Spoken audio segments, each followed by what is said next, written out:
two big things happen in my life that I always like to share. 50-40-10 by David Pollack. You can outdo 50% of the people in this world by showing up more, showing up with a good attitude, showing up ready to rock and roll. 40% is the next step. In the right direction, with the right effort, I'm beating 90% of people. But we got 10% left, Mick. To you, why standards are important. Don't worry about how you feel every day, because your feelings change every day. And what people say change, and the task changes. But that doesn't change who you are and what you bring to the table every single time. Will you succeed all the time? No. I tell people leadership is a 4-letter word, C-A-R-E. Yeah, I think, first of all, if you have influence over one person, you're a leader. So everybody got that crazy person in your family that likes you for no reason. So everybody's a leader.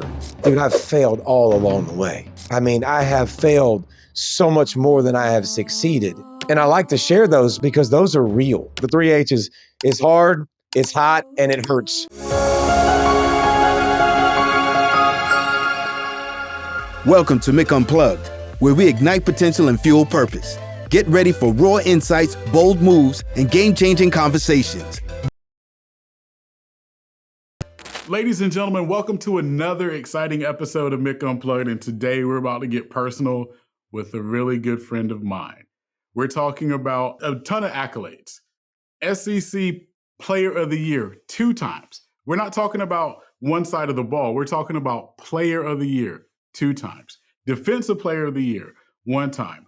All-American 2 times, 3 times. You name it, he is that guy, number 1 or first round draft pick. But what's more important to me, he's a man of God, he's an amazing father, and he's an amazing husband. And to me, that solidifies the man of who he is. Ladies and gentlemen, it is my distinct honor to bring my friend, Mr. David Pollack, on to Mick Unplugged. David, how you doing, brother? Mick, way to sell me, dog. Golly, I'm not worth $1 million, but I feel like it right now. Hey, you know, that $5 you sent me, it goes a long way, bro. $5 still goes a long way in my world. I appreciate it. Thanks for having me on. Man, I'm honored to have you here. You know, I've got a connection to Georgia. One of my uncles played football at Georgia in the early to mid 80s, was the running back like right after Herschel. So shout out to my Uncle Tron, because I'm a Bulldog first, right? So growing Tar up, Heel all I knew Tar Heel second, absolutely. All I knew was Georgia, right? So me and my family, we're talking my Uncle Wayne and my Uncle Randy, my cousins Torrance. I got to give everybody their shout out now, because they'll kill me if I have David Pollack on and I don't talk about Torrance and Randy Jr. and Dexter. So I did my job. Now, David, it's about you. Covered. Now I guess I'll do mine now. Yes, sir. But David, man, like, we can go so many places. You have an amazing journey, an amazing story. But for me, it all starts with you being that man of God first. And I would love for you to just talk about not necessarily your spiritual journey, but that moment that you knew God's my everything. Yeah. I didn't grow up with it at all in the household. And I had 2 great parents, Mama and Daddy, Kelly and Norm. And they did everything for me, loved me, supported my dreams like crazy. But church just wasn't something we did. And 2 big things happened in my life that I always like to share. One, it started with an invite. And I think that's what we all have the ability to do. My neighbor across the street, he was like, "Hey man, we're going to the church." And and I was like, "Yeah, okay." And he's like, "We're having this lock-in." I was like, "Double out, church, and you're gonna lock me in the church? I'm out, bro. No way." And then he said, "This is what got me, Mick." He said, "We play sports and stay up all night." In right now. Punch that ticket. And I was like, I get to stay up all night and do that. So that's the first time I'd ever heard about God. I never heard about God really in my life. And I'm sure there were examples of people that tried, but I wasn't ready for it. And God put this moment in front of me. So a simple invite got me in the door. And then I had a teacher named Mark Watson, who was my physics teacher. And Mark was so chill and so even, calm, cool, nice. And he had a Jesus sticker on his computer, and he played praise and worship music at a public school in between classes. And I'll never forget, man, I had the good ability to annoy just about anyone. And I had so much energy and I was all over the place. And Mark was just like, oh, it's okay, chill. And just had a really different spirit about him. And then I was like, well, this dude's different, man. So I tell people all the time, it started with an invitation and then a life worth emulating. A dude that was living out the gospel that was so crazy and so different and unique that I said, that's different. I want that. And then when you spin it forward, going into this summer, so that was my junior year. That summer, we had to read 200 pages for outside reading for English. And I went to my English teacher and I said, hey, I'd like to pick the Bible. And she was like, why? And I was like, I don't know. I want to read it. And she was like, well, I can't because I can't sit down with you. I don't know. And I said, Mr. Watson can. And I went to Mr. Watson. And he said, absolutely. And Mr. Watson sat down with me. He volunteered his time and he literally sat down and he started to take me through Matthew, Mark, Luke, and John. And he was laying out the gospels for me. And I was like, holy cow, wait a minute, like go back, what? Like, okay, Matthew did this, and this is Mark, this is Luke, this is John, different accounts of Jesus, and who is Jesus? And started to learn, man, and just fire questions. And Mark was so patient and so kind and just started to answer my questions. And then from that point on, man, my life was absolutely never the same. Accepted Christ, started going to church, and then got to go to the University of Georgia where God put more people in my life to continue my development. I love that, man. And to me, that's what it's about, right? It's how do we bring others, which you talked about it starting with the invite, but then how do we go deeper and then begin to share that knowledge, that love, that joy with others? And I commend you for that. It's one of the things that I've always loved about David Pollack. You know, again, I talked about the accolades in the opener. Amazing. You are, my Uncle Tron's going to kill me, my favorite Bulldog player of all time, just like many others, right? I'm not the only one, but you Appreciate are my that. favorite Bulldog player of all time. But before I got to know you personally, always understood your journey, always heard stories about you. And that's just who you are. And that's what I love the most, man, is that you are genuinely you, but you are passionate about your love for Christ. You're not ashamed of it. And you know where I'm going with this, because there are a lot of people that behind closed doors, they're there, but then they feel like certain opportunities they need to hold back, or, you know, certain things you've got to hold back. I love the fact that you're always David Pollack, bro. And I get that, Mick. I understand why. And I'll be honest, like I've also failed in some opportunities that I think I could have done better with sharing my faith and being more bold. But like I remember I got invited to the Playboy Mansion. You know, I was an Playboy All-American as a junior. And I remember I turned it down because that's not like what I wanted to be known for or in alignment with. And I remember like that all of a sudden it went crazy. And I had so many opportunities to talk about it. And I was like, holy cow. And then I started to go and to do. But like, again, there's a process, man, that I think when we come to faith, we don't automatically know how to share, you know, our testimony and articulately put certain things. But if we go back to my last story and how I came to faith, everybody can invite somebody to church. Everybody can do that. It's the preacher's job then to deliver the word or bring them to someone that they know. And everybody, the most important witness that we have is living our lives, is living out the gospel. I don't care if you know scripture inside and out. If you don't treat people with respect and you don't love others, like if you don't do those things, nobody's going to go, man, I want to emulate that. Mark Watson, like he was so different and so unique and he lived the fruits of the spirit so much that I'm like, I want more of that in my life. And so we have an awesome opportunity to turn people on, and we have a bad opportunity a lot of times to turn people off by the way we live our lives and the way we treat them. Totally agree, brother. Totally agree.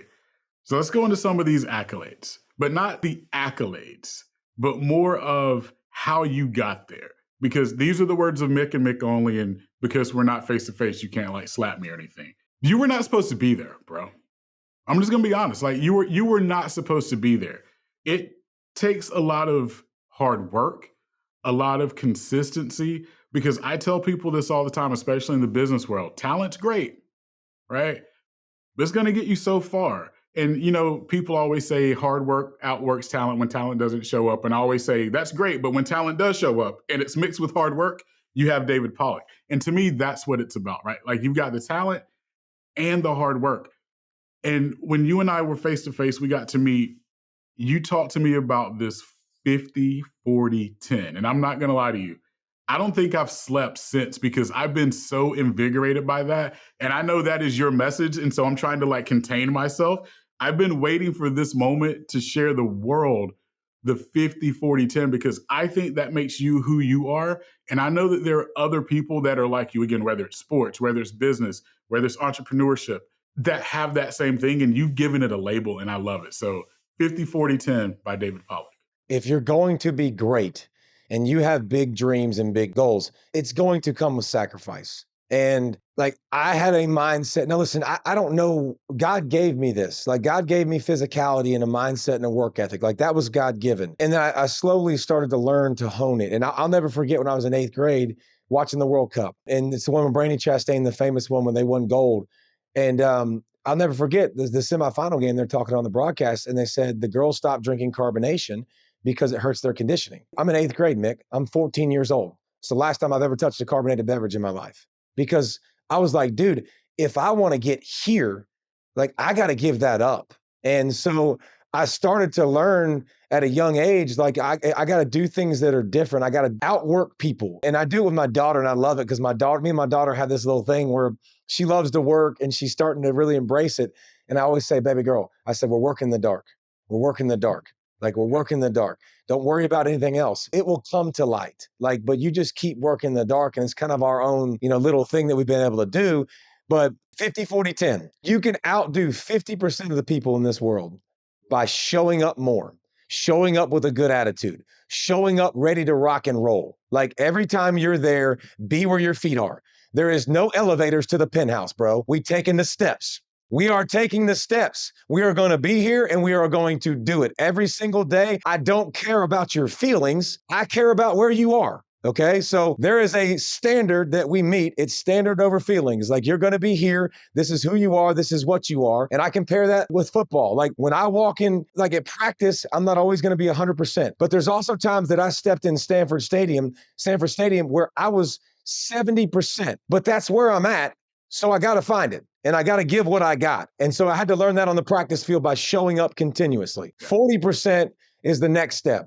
40% of people, man, you can outthink, you can out-prepare, you can out-organize. It's amazing to have a work ethic. That is a great thing. That is not a bad thing. But if we're climbing this mountain feverishly and we're getting to the top, like I'm gonna get to the top no matter what. And you get to the top and you go, oh crap, I climbed the wrong mountain. Like you did a lot of hard work and you grinded, but you're in the wrong spot, right? Like I went the wrong direction. So getting organized and realizing like with the direction I go every single day matters. So watching tape in football was so huge because you build instincts, you build mental reps, you understand the game, you see things faster. So that was a big part of my success was I think I built more reps in my head and more success by thinking the game. And then when I got in it, it was slow, it was still, it was easy. Now I could be crazy and I could give in the right direction with the right effort. I'm beating 90% of people. All right. I'm not a math major. I played defense and I'm not the smartest in the world, but we got 10% left, Mick. And the 10% left is you are left with those people that work their tail off. You are left with those people that have direction, that have guidance, that use nutrition, diet, and in my field, whatever it took to get to there. Now it's who's got this, man. Like you're left with a bunch of dogs. Who's going to eat your heart with a spoon?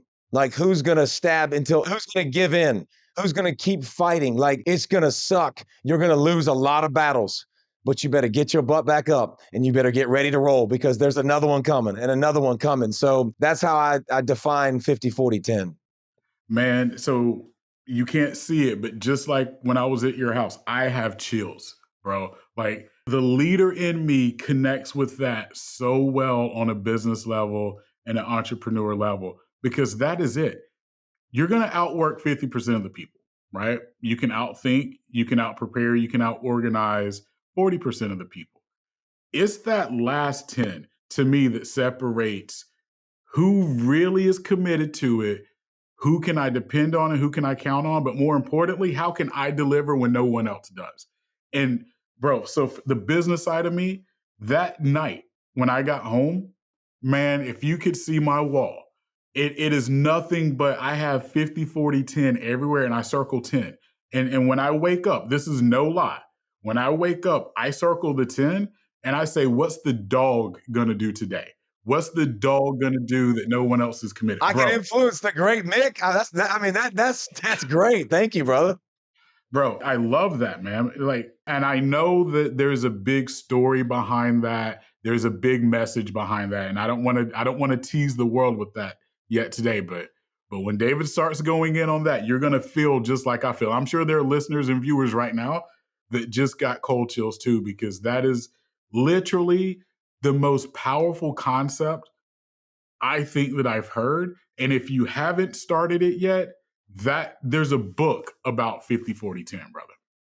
Well, in the works. It's definitely something that's swirling and we're working on. But it's amazing. Like we all have different gifts and blessings. And man, I am ADD, and you can tell probably like I'm high energy all over the place. And one thing that's been a struggle for me is like, can you get still enough, and can you sit down, and can you do the things that need to get done? I'm really learning that challenge. Like that's a challenge for me that I've done more of embracing, more reading. Like that's something that doesn't come natural. Like I'd rather work and be physical and go do something and be interactive. And, just with my kids, like circling them up and making intentional time to pray and intentional time to read and intentional time to talk about things and stuff. So like, that's something for me that's always a work in progress, an area in my life that I got to continue to grow and get better at.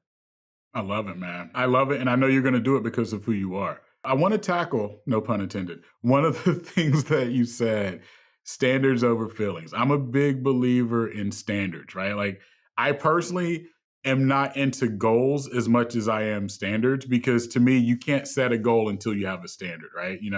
Mike Tomlin, I said this in a previous podcast. One of the things I love most about him, I'm not a Steelers fan, but he said the tradition in Pittsburgh is the standard is the standard. And I immediately connected with that. And I know you, being the person that you are, truly connect and not only connect, but embody that. So I'd love to talk a little bit about, to you, why standards are important. And if you have a story around that, that'll be awesome too. Mike Tomlin, by the way, there are a few guys in professional sports that when they talk, I listen, and he's one of them. I mean, he is liquid gold. I mean, that dude is just, in the way he says things, I'm just like, "God, yeah, like I'll run through a wall for that." I can't imagine being a player every day and being called out and being held to that standard. But, I saw so much of it, Mick, in my life. And I see so many people, and I started to like see, okay, well, this is a person that want to work. And then I would see other people that would come in and I'd be like, all right, they complain all the time, but they work. And then I saw people that came in and they always worked and they didn't talk and they didn't complain. And you're like, what are the keys? Like, how do we bring this together and understand this? And so we started talking with our football team, man. Like nothing that happened today, nothing that happened yesterday changes where you are right now. And where you are right now is at football. And if you're at football, I need to be my best. If I'm in school, I need to be my best. And I am going to adhere to this standard that whatever I do, I'm going to run the race and I'm going to be consistent and I'm going to do it in a manner in which to get the prize, right? Like I'm not just here to participate. I'm not here just to show up. There's such a big difference in life in showing up into something, like showing up and being there. Like showing up and being present, just like with the football players, being able to tell them when they started their first day this year, when you walk in, you go to your teacher, I'm here to be a leader. I'm going to sit in the front row. I'm going to pay attention to the whole class. Like I'm setting a standard. Like this is who I am. This is what I am. This is what I'm going to be. And I think that takes some thought sometimes. And that takes I'm going to run and I'm going to go, well, oh, okay, this happens and it kind of knocks me down. Man, this stinks. I'm where I'm at. Whoa, whoa, whoa, whoa. We ain't staying here though. That's not who we are. That's not what we are.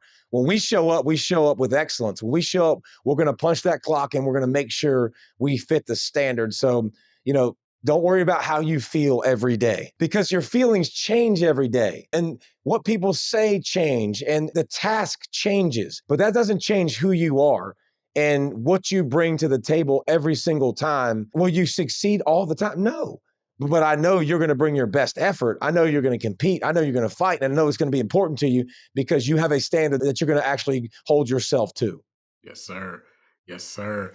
So when you got to Georgia, right, you were a fullback. What was the switch to defense? And then what was that initial moment like when it's like, Yeah, Dave, we appreciate all this fullback stuff. We need you on the dumb side of the ball. I like that you put it that way because you're right. So when I got to Georgia, we started conditioning in the summertime, and I went in early so I could condition all through that summer. And Coach Van Gorder was my defensive coordinator, and he was always like, "Hey, Pollack, come to the dark side." And I'm like, "Coach, it's Pollack." He was like, "Hey, Pollack, come to the dark side." I'm like, "All right, forget it." Like he knows my name, like he's calling me that on purpose, obviously. But he was like, he said he watched me in conditioning in the summer, and it just like he said, you were looking and trying to beat everybody. And he was like, I just love the competitiveness. And so our defensive tackle room gets decimated with injuries. And I played defensive tackle in high school and running back. So I played both. So coach was like, hey man, we need some defensive tackles. And so they throw me at defensive tackle, and I started playing defensive tackle, and it was awesome. It was great. It was a new challenge. It was hard. There was a lot coming at you fast. And so I started at fullback, moved to defensive tackle in camp, and then had a pretty decent freshman year. And then Mick, before my sophomore year, like I moved to defensive end. So you're talking about three positions in less than a year on campus. And so it was a lot that came at you, but Coach Van Gorder saw me and kind of my attitude, and he was like, I think we can work with that. He was like, he always said, like, you're more of a defensive player. Like your mindset and your mentality, you need to be over here with us. Yeah. What he was saying was, you're a little crazy, right? Yeah, you that's you true. try to be politically correct there. He was saying you're a little crazy, you're a little off. You got to be a little crazy to play football. Like you got to be a little crazy to like beating people up and banging your head against other people to and enjoy it. Like, yeah, 100%. Yeah. An amazing career at Georgia. All the accolades that I mentioned aren't even a tenth of all the things that you accomplished at Georgia. And being a leader, and that's, again, one of the many things I love about you is that you are a leader as well, too. And not only that, but you take pride in being a leader. You take pride in, hey, the buck stops with me, or everyone's counting on me, right? Can you talk about how that shaped your career professionally, outside of sport, and your family as well? Because I think that's something that a lot of people don't spend enough time embodying is you're a leader, and there are people that count on you, and there are moments where it's you and you've got to rise to the occasion. Again, I'm not just talking sports there. Can you talk a little bit about that? Yeah, I think first of all, if you have influence over one person, you're a leader. So everybody got that crazy person in your family that likes you for no reason. So everybody's a leader, okay? And everybody has influence and opportunity to use it. And I would say this, when I was younger, I did it by example, 100%. And I didn't know how to communicate with people. It wasn't a strength of mine. And my definition of how I led was a direct reflection of how I like to be led and how I responded to how I was led. So I was fire and brimstone, and I was get your butt to the ball. I didn't use those language because I wasn't a believer when I was younger a lot of times. And so I used a lot worse. But it was by challenging, it was by insults. That was what I thought was leadership. That's what I saw from my coaches. And so that's what I kind of emulated. As I've gotten older, I've really learned the value of understanding who you are leading because not everybody's going to respond the same way. And it took me till having kids, Mick, to figure that out. I had a son who was totally different than me. He's my wife's personality to a T. Nothing bothers Nicholas. Nothing. And he's just chill and everything's fine and it's going to be okay. And I'm like, what is this alien? Sweet baby Jesus, what am I doing? Like, God, what did you give me? And so really like coaching kids and 6-year-old kids with football and 7-year-old kids and starting to see the different personalities and really what makes people tick and then pour into them individually. And then you realize, oh man, you can get to know. And now I think more than ever, like understanding they've got to know you care about them. They have to know you care about them. When they know you care about them, you really have a position of authority with people and you can speak to them. And then nowadays, I think with kids especially, just they got to know the why. Back in the day, Mick, back in our day, back in your day, Daddy said dig a hole, you freaking dug a hole. Like you went and dug a hole. Yeah. Right. Now, like if I said that to my 16-year-old son, he'd be like, why? Why am I digging a hole? I'm like, man, I said go dig a hole. I mean, so I think teaching them, first of all, showing up, being an example, understanding who you're leading with humility, leading with character and leading with standards over feelings, like knowing that I got a guy that, like, when that dude checks in, man, he's the same. If everything's raised to a 10 right now, he's still the same. If it's at a 1, he's the same. So those are things that I've learned along the way. I wish I'd have learned them when I was younger, and I think I'd have been a lot more effective. But I think God's still teaching me things in my journey of learning how to lead kids to middle schoolers, to high school kids, to grown-ups. Yeah, I love that parallel that you talked about. Us growing up, dad, mom, whoever tells you to go do something, you just go do it. Probably going to do it wrong, but you're going to figure it out. And I think our parents expected us to just kind of figure it out, right? Now, and I can say this with my sons, and they'll laugh at me. I'm not talking bad about you, Jay Kamen, but you tell them to go do something, you get the why, then you get the how, and then it's like a whole bunch of questions, and then they go to YouTube. I'm like, dude, just figure it out. Then they go to YouTube. Look at it and then just figure it out. But it's different, man. And so you're right. As a leader, you have to understand those things. And you hit it on the head. I tell people leadership is a 4-letter word, CARE. And if you start there, if you start with care, everything manifests the way that it's supposed to be, because it's a new era of life.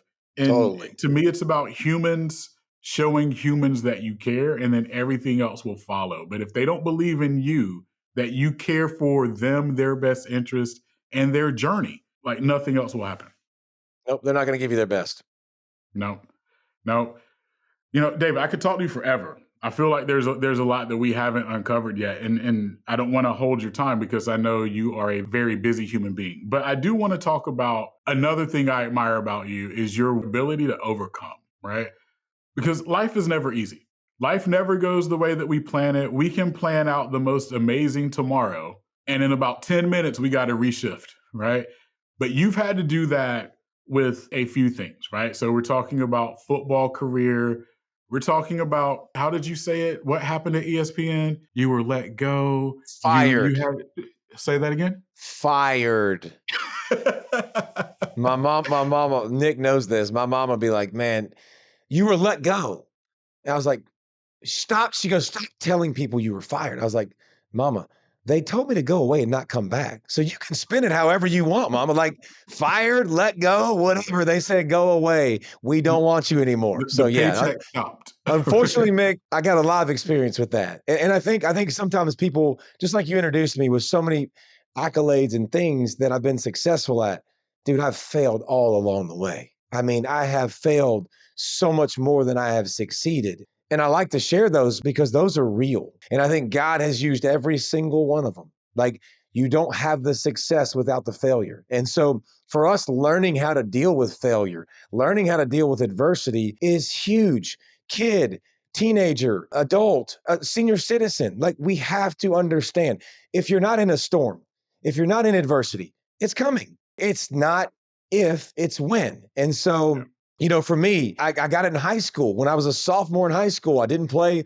varsity. I didn't play JV because I was kind of stuck between two worlds. I had a dream. I told you, Mick, I had a dream of playing in the NFL. I was giving up all these things, got frustrated, got ticked off in a moment, and I quit. I quit. And guess what? I had a coach, Eddie Shaddix, who believed in me and saw something in me before I did. And he's like, hey, man, just come work out. We'll do some curls and we'll get pretty for the girls. I'm like, deal. Cool, I'm in. And then all of a sudden I grow. And then all of a sudden I get stronger and stronger and stronger. And now football is really fun when you're the hammer, not the nail. And so, like, he believed in me, but I had to face that adversity to learn to work and to grow and to get bigger and stronger. And then I knew what it was like to succeed, but I also knew what it was like to fail. And, same thing at Georgia, switching 3 positions in 3 years or in 1 year, 1 calendar year. I think nowadays it's easy. And some of us are like, no, I'm this. I think my goal is this. I think I'm that. You have no clue. Like, there are going to be things that change along the way. Are you willing to see it, adapt and adjust, and be great where you're at? Like, if you're in a job right now and your job is to get coffee, do it to the best of your ability. Like, crush it. Do it to a point where somebody looks at you in the company like, man, they do that with joy. They do that with something a little bit different, man. Like, that's how we've got to approach those things, because when we hit that adversity, when it comes to you, how do I respond? What does my response look like? Because here's what I've learned from adversity. every single daggum time. 17th pick in the NFL draft. I'm making my NFL dream come true that I dreamed about since I was 6 years old. I'm doing it. Like exactly what I wanted to do. One play, bam, broken neck. Yeah. Done. Gone. Like, you know what I learned in that one moment? I learned that one moment led to 2 years of rehab and 2 years of recovery and a lot of grind. And I went from a healthy body that was strong as crud, that could do anything I wanted to do, to a guy that could do very little with a halo in my skull and couldn't lift weights. I benched 455 in college. When I got out of my neck brace and I got cleared to lift, I benched 135 twice. And it looked like this, shaking like this. What's inside of you? What's next? Am I going to quit? Am I going to roll over? No. Every day. What can I do today to get me better? What are my goals today? And really, that's when it started developing for me. For every day counts. That was my mantra. And I started texting myself the night before. And I started just saying, I will not go to bed without these 3 things done. Like, this is going to get done. And that was, most of those, by the way, then were physical, because I was trying to get my body back to some semblance of normalcy. And then it turned into spiritual. And then it turned into like family related. As simple as like, hey, I'm going to tell my baby girl today 3 times that I love her. And it's a small goal, but like I had to start developing those systems and those small goals so I could get wins. So now, man, here's the thing. We serve a God that is so big and so great, and a God that tells us in the scripture that he is for us. He didn't say he's for us when you're getting a raise, or he's for us when things are going the way you want them to go. He's for us all the time. He wants good things for us. And so when I go through a challenge, man, and something's hard, good. What is God going to teach me in this moment? There's something that I need to learn in this moment. There's something that's coming my way. Like my NFL career gone, college game day. Fantastic. This is awesome. Got to travel the country and go see all the different schools and got to do things that I never thought I would get to do. I got to do that. Gone. I'm not crying because it's over. Now I'm smiling because it happened. Like I'm so thankful that that happened. I got to do that. I can't imagine what God has for me next. Like whatever it is, I know it's good. And all those situations, man, I can take all those different individual adversity moments, and I can tell you, like with my neck, and I'll close with that. Like with my neck, like I'm a better dad right now because I broke my neck. I'm a better husband because I broke my neck. I'm better. I'm a better friend. I'm a better son. Like, because God said, slow down, be still. And my relationship with God was one way when I had time. Like, I'll talk to you. Yeah. Yeah. I got a little bit of time between team meetings. I got a little bit of time. I'm running here, running there. I got a little bit of time to talk to you. It's really hard to hear from God when you don't sit still and listen to him. Yeah. Like a relationship requires talking back and forth and communication back and forth. Show me your girlfriend that you have when you don't communicate with her. I would argue they don't exist. It doesn't happen. So the Bible says, be still and know that I am God. And I got to do that in those situations. And then God's taken me to the next step and the next step and the next step and teaching me all these different things about me, about my family, those in my life who are in my life for the right reasons. And it's really gotten me ready to be a dad, man, and to be able to handle some of those moments with my kids with adversity and to show them and to teach them what it looks like and how we've used those things in a positive way and how God brings those trials and those tribulations for us to grow, for us to learn and to depend on him. And he will get us through every single situation. Brother, I could do this all day. I could literally be inspired and moved by David Pollack all day. So I just want to thank you, number one, for taking the time. But like I said earlier, man, just thank you for being the dude that you are. Well, thank you, man, for having me on. Thank you you drove all the way to me, not too long ago and spent some time with me, helping me on this speaking stuff. So I'm getting my organized Mick plan on. Okay. Like Mick has a schedule and he's helping the ADD dude kind of, all right, let's streamline this. Let's think about this, So I appreciate you, big dog. And I love the message, man. We're keeping this spreading the good news, man. The good news of Jesus, the good news of leadership and plugging in and helping our communities get better. Amen to that. Amen to that. And before we wrap up, what do you have coming up next? I know you're getting out on the speaker circuit so people can get access to you, but where can people find you, follow you, and what do you have going on? Yeah, man, we got a good bit going on right now. It's crazy what God does, again, with different turns. I wrote a children's book. Like, we already talked about the dumb people are on defense, so dumb people don't write. So sat down and got still and wrote a children's book about the whole message you just heard, by the way. It was very much in that vein. Like, life is hard. That's what I use in the book, the 3 H's. It's hard, it's hot, and it hurts. Football does. Life does. And so it's the won't quit kid. And so it's literally a story of perseverance and teaching parents, like, how do we help them when they say it's hard, like, structure the next day and let's go attack today and let's build these little goals. So it's kind of very similar to my lifestyle. But the speaking, you can hit me on any of my social stuff with X or with Instagram or whatever they are, whatever those fun socials are. And I have my website now, davidpollack.com.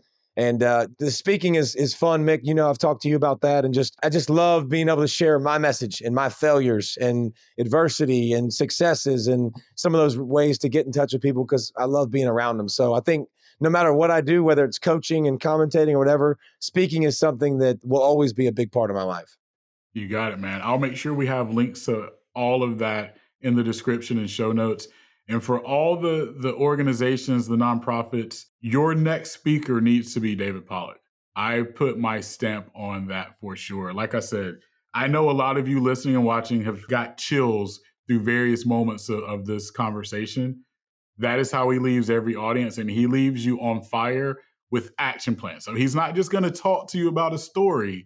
He's going to give you things that you can start doing that moment to have a better life, to have better structure, to create standards. And David, that's why I love you, brother. So thank you. Appreciate you, my man. Thank you so much for having me on, and thanks you all for all your help as well.